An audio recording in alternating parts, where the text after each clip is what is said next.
Most people roll into the Seder and they know this part. So then what's the point? We have to delve deeper to understand what's really going on.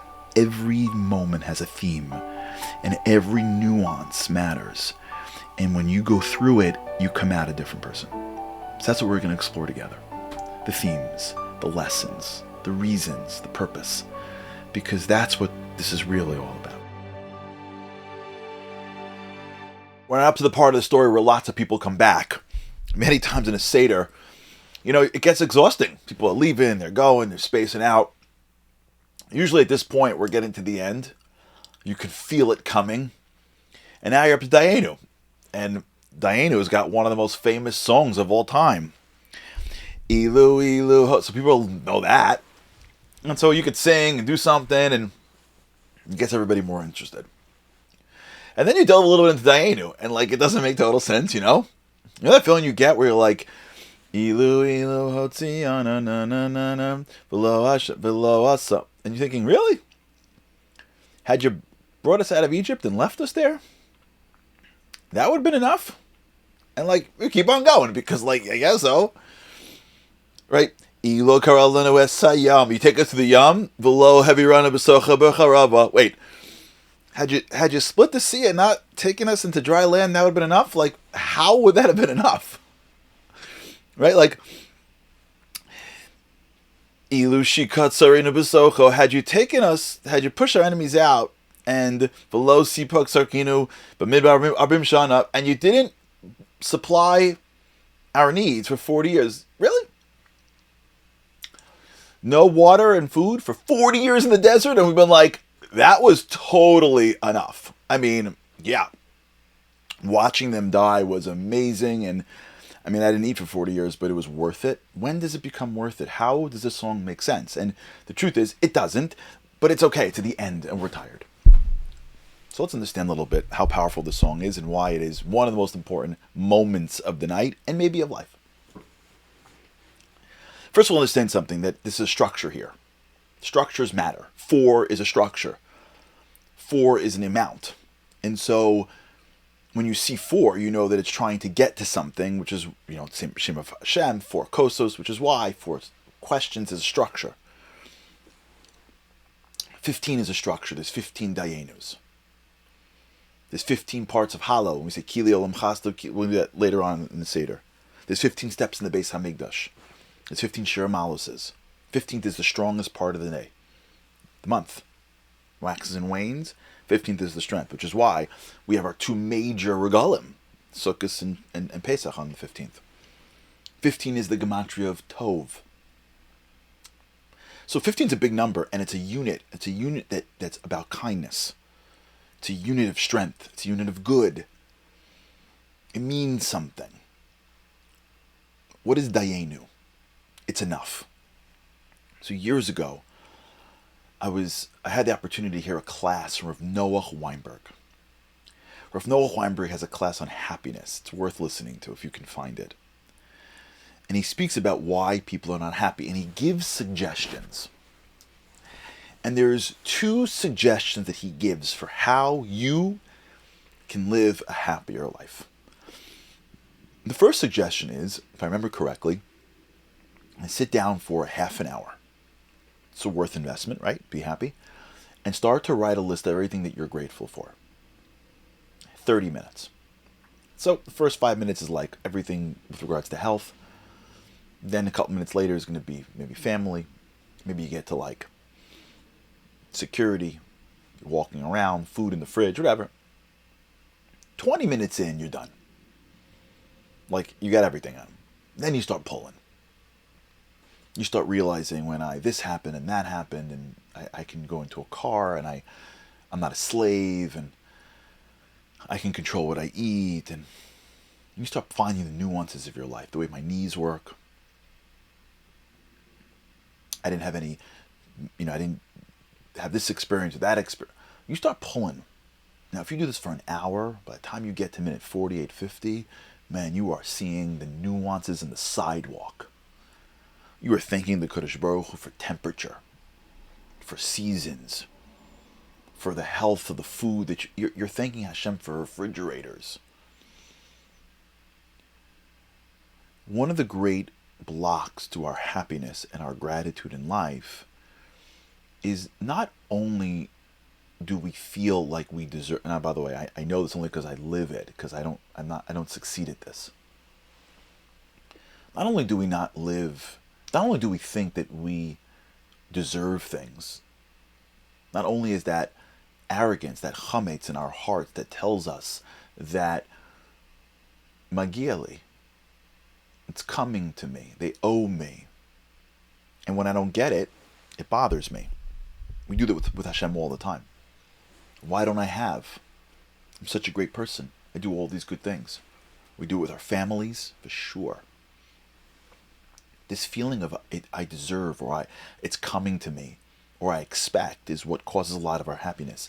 That's the main level. But there's another level. The level is that we never take the time to even understand the good that we have. We generalize and characterize. And the reason, I believe, is scientific. We have a part of our brain that keeps us alive, and a part of our brain that hopes and dreams. But guess what? When they're ever in conflict, the part of our brain keeping us alive always wins. And so negativity threatens us, even socially. That's why we're so scared to present in public or say things or wear things that are different. You ever walk into a party and you're overdressed or underdressed? You're obsessed. Why? Because social acceptance is part of survival. And so whenever there's anything negative, it exaggerates itself in our minds. And when everything's anything positive, we minimize it because it doesn't connect to survival. I don't want to think about all the stages of what it took to make the bread, because it's a lot of brain power. And I got to just eat the bread and move on. But if I don't have enough bread, I'm obsessing. So I'll obsess over money that I have now, but I may not have in the future, but I won't obsess over the fact that I have something. And in my fridge is millions of hours of work that came to me for free or for little. The Torah is telling us, the Haggadah is telling us, you're going to be my nation. You better be grateful. As I believe he said to me, part of what it means of the night is simcha, is happiness. Happiness is part and parcel of what it means to be a Jew. How do you build happiness? First is mission, which is what the whole Seder is about. Understanding what we are, partnership, understanding why we're here, bringing Hashem to the world, for sure. But you got to be happy. How do you become happy? You become happy when you start to master the trait of gratitude. Dayenu doesn't mean it'd be enough. It would not have been enough to walk out of the sea and not eat for 40 years. Dayenu is, it would have been enough to thank you. It's enough to thank you for this thing you give me. If you're taking me on a trip, it's enough to say thank you for the Uber there, the plane ride, the landing, the hotel. Every little bit is enough. The food you packed for me is enough. Hashem, it's enough to thank you, but because of the time I left my house this morning, my eyes, Baruch Hashem, I walked, I breathed, I talked, I spoke, I went to the bathroom. It's enough for me to say thank you, because if any of those things wouldn't have gone well, my day would have been different. Not to mention that I can walk on firm earth. I can get into a car. There aren't people walking around in guns like someplace in the world.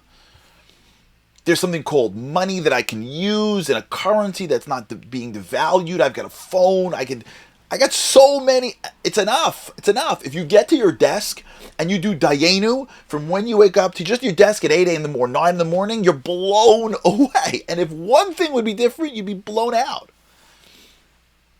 Dayenu is an exercise in gratitude. An exercise of, you see the story? It's not like we were slaves who took us out. Remember that? We did that earlier with the narrative. Now let's go back and break it up. No, he just take us out. Remember, had he just, and then had he just, and then had he just, and then had he... every little detail. 15 steps. A unit of gratitude is each step, I'm blown away. Thank you. When you get to that place now in the Seder, we're right now in that place where we're going to start to be blown away. We're about to transition out of mission into just praise. Like we're about to say Hallel. We're about to have a night of just full thanks. And we transition with Dayenu by learning the exercise. This is like the exercise regime for how to become a happy person. We begin by taking the things we have and we break them into tiny little pieces and we appreciate each and every piece. I would tell you at your Seder during, not now because people are probably tired, but during the meal, take one thing. Or go around the table and ask people to take one thing and break it up into 5 things. Being at the table, I appreciate the food, this, that. Being here, I appreciate the car, the drive. Pick anything in your life and break it to 5, 10, 15 little pieces and appreciate each piece. You're living Dayenu. Dayenu is not a one-time deal. Dayenu is an exercise that we put in to teach us how to be grateful, happy people. It would be enough to thank you, Hashem. Thank you so much for tuning in and joining us for this series. I hope that you enjoyed, and I hope that it enhances your Seder and brings you closer to Hashem. We have some cliff notes for you in case you want a Seder companion. You can download it. Check out the series and the downloadable stuff at pesach.us, pesach.us. And hope you have a great holiday, and may we see the full redemption soon.